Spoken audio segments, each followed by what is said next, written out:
aking YouTube channel, Quezon Province Realty TV. Okay, it's me again, Miss Geraldine Villarasa. Okay po, nandito naman po ako ngayon sa bayan po ng Ragay, Camarines Sur.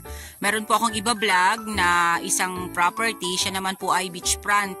1 hectare po ang lawak ng beachfront na ibablog ko ngayong araw. Mula po doon sa National Highway hanggang dito po sa kinatatayuan kong to, nasa 3 kilometers po ang layo niya. Yan naman pong kalsadang yan, yung barangay road na yan, ay lahat po siya ay sementado. Pero may mga kalsada po talaga na hindi naman po talaga perfect. Kasi sa katagalan na po na develop or na semento, medyo po may sira na rin pong ibang parte. Ano po? Okay po, tara po at papasukin po natin yung 1 hectare ng Ragay, Camarines Sur. Okay po, eto pong side na to, ayan, yan pong kalsada po yan. Naka-propose po talaga yan na barangay road, papunta po yan dun sa property. Sa ngayon po ay lalakarin po namin siya kasi medyo po umulan dito or maputik po yung daan kaya hindi po makakapasok yung motor namin. Pero pag tag-init po ay nakakapasok po dyan ang 4 wheels, papunta na po dun sa area. Then yun nga po, sabi po ni Kagawad, siya po ay talagang isisemento na.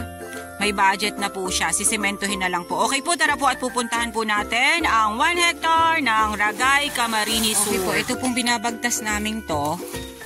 Ito po yung proposed road na papunta po doon sa beachfront na aking iba-vlog ngayong araw. Ayan.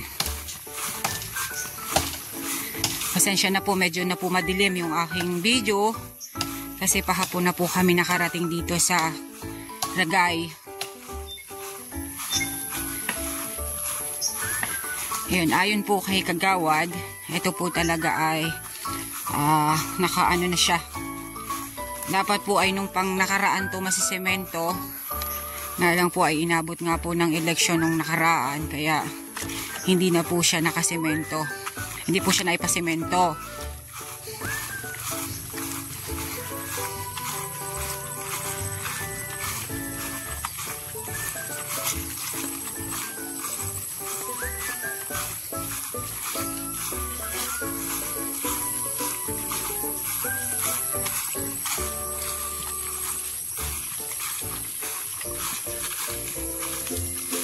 Yan, malapit na po kami.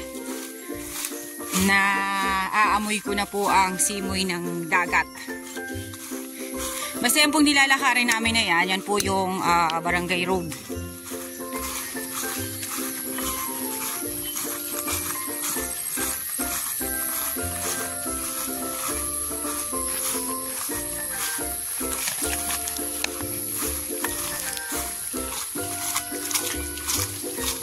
Halos pantayin lang naman po yung kalsada na naka-propose dito papunta sa area. Okay guys, nalakad ko na po yung barangay road na naka-propose dito po sa property. Umabot po siya ng 17 minutes ko po na nilakad. Pero wag po kayo mag-alala, yun pong kalsada nga na yun ay talaga pong sisementohin na po siya. May budget na nga po yan. Then kulang na nga lang po ay ayusin na yung road na papunta dito sa property. Okay po, tara po at papasukin po natin ang 1 hectare na beachfront ng Ragay, Camarines Sur. Ayan, wala na po tayong problemahin sa kuryente kasi ayan po, mayroon po ditong linya na ng kuryente. Okay po, eto pong tayukong to, yan. Ito pong tayong yan, na may nyog. Yan po yung start ng property. Papunta po yan doon, pahaba po yan doon. Then eto na po siya. Sabi po sa akin ng seller, nakausap ko, ito po ay ipinasukat na nila. Then yung gilid lang po talaga ng dagat ang kanilang ipagbibili. Kasi nasa kabuuan po niya is 9 hectares.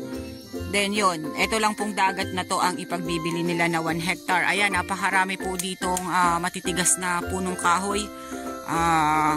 Mamaya po tatanungin ko po kung anong pangalan yun.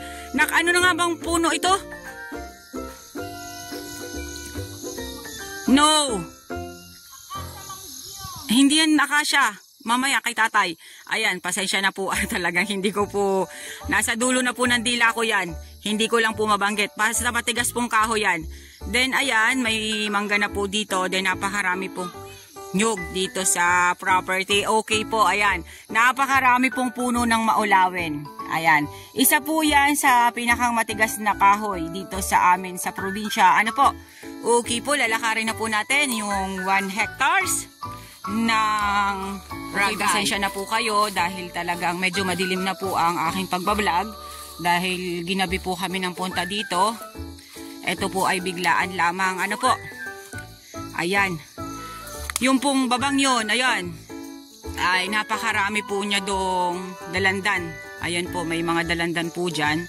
Ayan, then mga maulawin po halos ang tanim dito sa property. At saka mga nyog. Medyo po pa dahilig yung property papunta po sa dagat. Ano po? Ayan, patalibis po siya. Ayan na po at dagat niya. Dito po talaga sa Ragay, napakaganda po ng buhangin dito. Tara po at bababain po natin yung dagat. Okay. Medyo po patalibis ito. Ano po? Ito pong padagat na to. Basta sabi po sa akin ng seller, may sukat na po itong 1 hectare na to. Ayan, napaka dami pong puno ng maulawin. Oh, halos lahat po maulawin dito sa property, dito sa 1 hectare. Ayun, meron pa rin po dong mangga sa side na yun.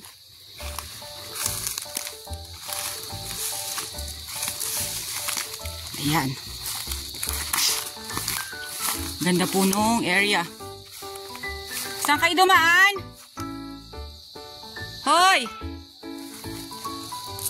Medyo po naliligaw ng inyong lingkod at iniwanan na po ako ng aking mga kasama. Nauna na po sila dun sa dagat. Ayan, mga maulawin po talagang nandito. Pinasadya po talaga nilang ipatanim ang maulawin. Aha!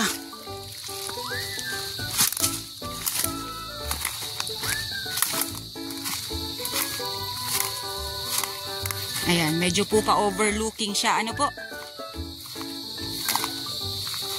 Okay. Puti nga ang buhangin. Ayan po, ayan. Kasama pa rin po yan. Ayan, mga fruit bearings po na nakatanim dyan sa ibabang yan. Basta sabi ko nga po sa inyo, yung property po ay patalibis.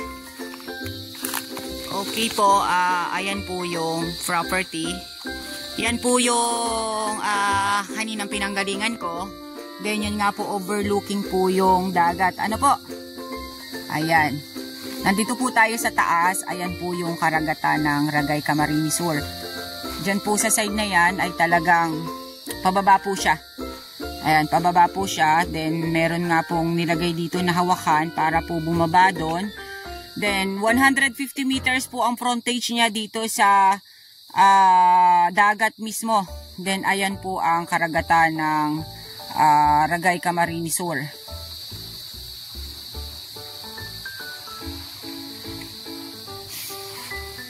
Dito po sa taas, magandang magtayo ng bahay. Dine. Yan, kitang-kita nyo po ang dagat sa umaga. Pag sikat ng araw, makikita nyo po yung araw dito mismo sa may dagat na to. Napakaganda po diyang magtayo ng bahay. Ano po?